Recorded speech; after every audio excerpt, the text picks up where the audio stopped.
अन्य जानवरों को देखने के लिए हर साल हजारों पर्यटक आते हैं। पर्यटकों की सुविधाओं को ध्यान में रखने के साथ साथ हमारी सरकार वनों के प्राकृतिक स्वरूप को अक्षुण्ण बनाए रखने, वन्य जीवों की सुरक्षा के लिए भी प्रतिबद्ध होकर काम कर रही है।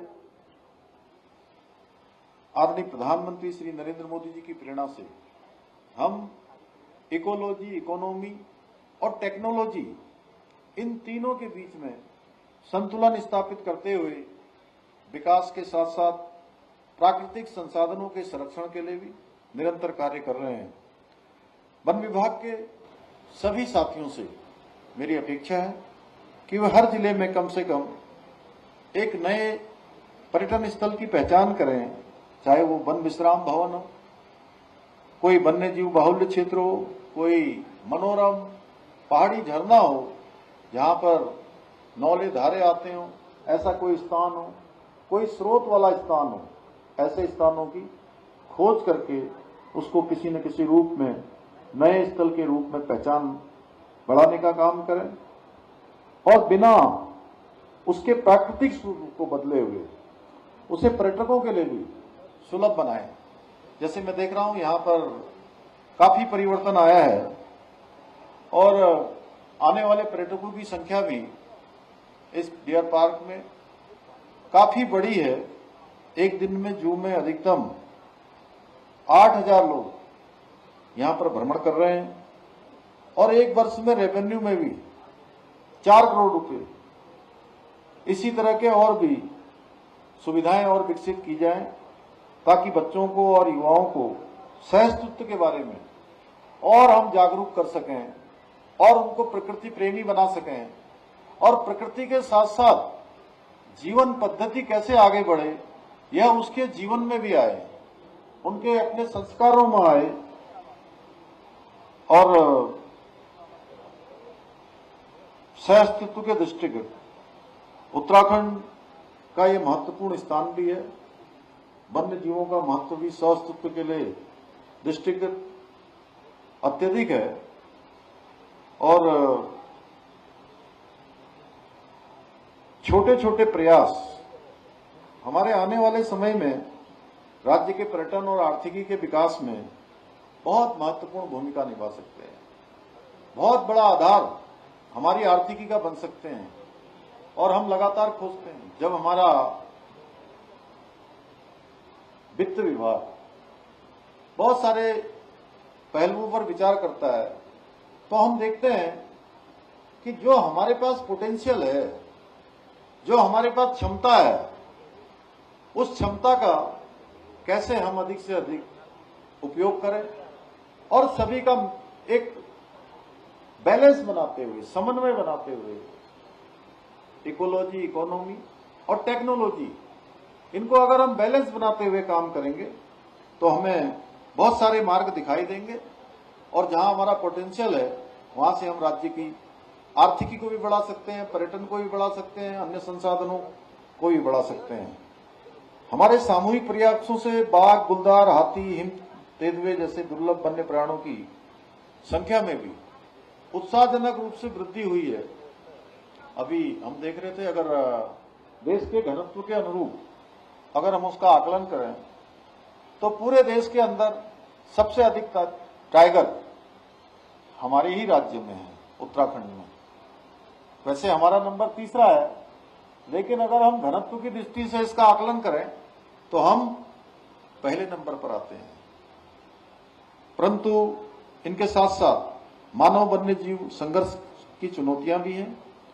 इस संघर्ष को कम करने के लिए हम आधुनिक तकनीकी और वैज्ञानिक उपायों का उपयोग कर रहे हैं।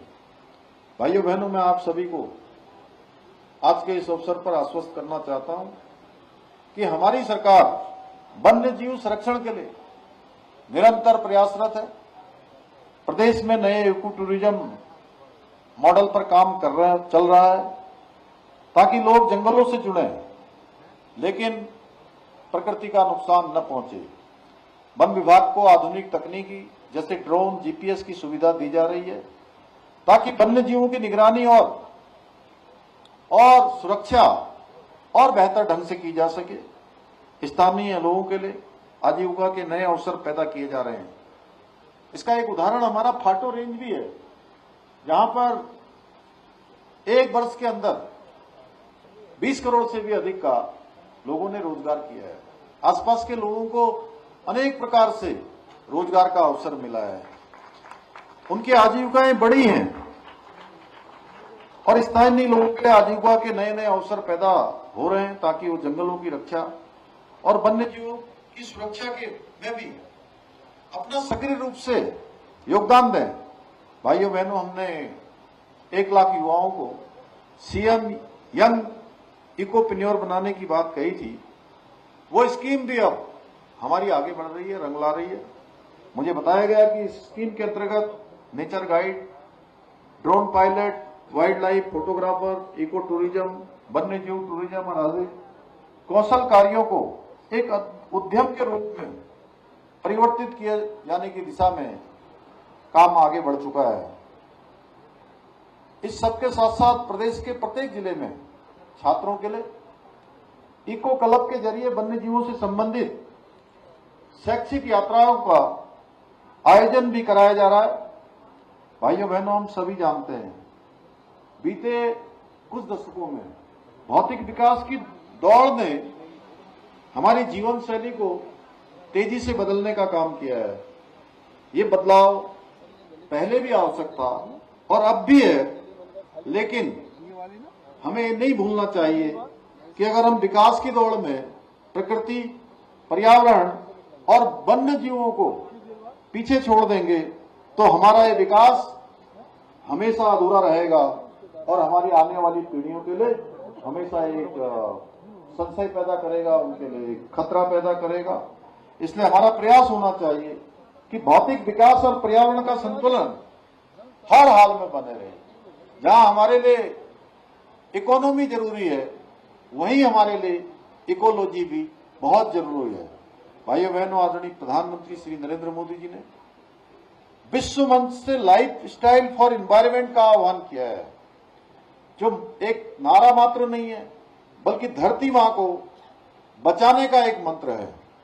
आज के इस अवसर पर मैं आप सभी के माध्यम से उत्तराखंड में आने वाले सभी हमारे पर्यटकों से भी ये अनुरोध करना चाहता हूं कि जब भी वो जंगल सफारी या किसी धार्मिक पर्यटन के स्थल पर जाएं तो वहां स्वच्छता का अवश्य ध्यान करें, गंदगी न फैलाएं।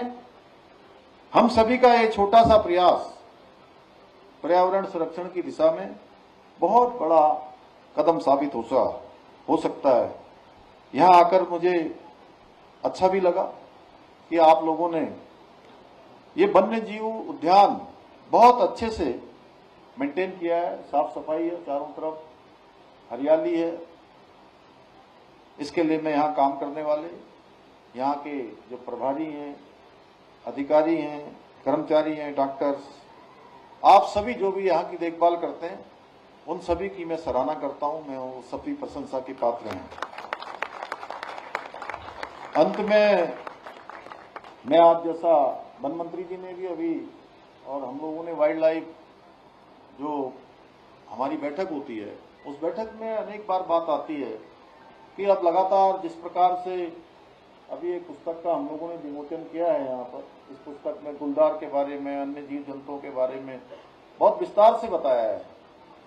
और अब धीरे धीरे हमारे वन्य जीवों का जो आना है, आगमन है, वो जहां मानव निवास करते हैं उस क्षेत्रों में भी अब उनका आना हो रहा है। और इधर के दिनों में मानव वन्य जीव संघर्ष में काफी संख्या में बढ़ोतरी हुई है और इसके कारण से अनेक दुर्घटनाएं हुई हैं। इसके लिए हम लगातार चर्चा करते हैं। अभी माननीय मंत्री जी ने भी कहा कि वन्य जीव संघर्ष में किसी व्यक्ति की जान चली जाती है, उसमें कोई उसके जीवन के साथ कोई कंपनसेशन नहीं हो सकता है, कोई क्षतिपूर्ति नहीं हो सकती है। और फिर भी मैं घोषणा करता हूं कि क्षतिपूर्ति के दृष्टिगत संघर्ष में मृत्यु की स्थिति में अब ये धनराशि 10 लाख रुपए की जाएगी।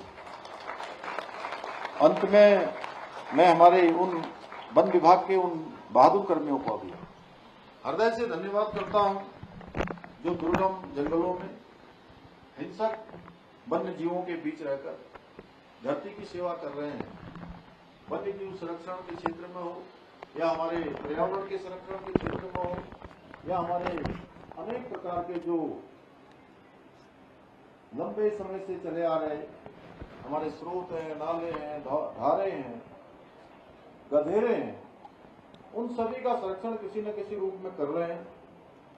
उनका ये समर्पण निसंदेह प्रशंसा के योग्य है। इसी के साथ मैं सभी का एक बार फिर से धन्यवाद करते हुए और वन्य जीव सप्ताह जो आज कल से प्रारंभ हुआ है उसकी आप सबको शुभकामनाएं देते हुए, बधाई देते हुए मैं अपनी बात समाप्त करता हूं। धन्यवाद। आपका बहुत बहुत धन्यवाद सर। और राजाजी नेशनल पार्क बाघों सहित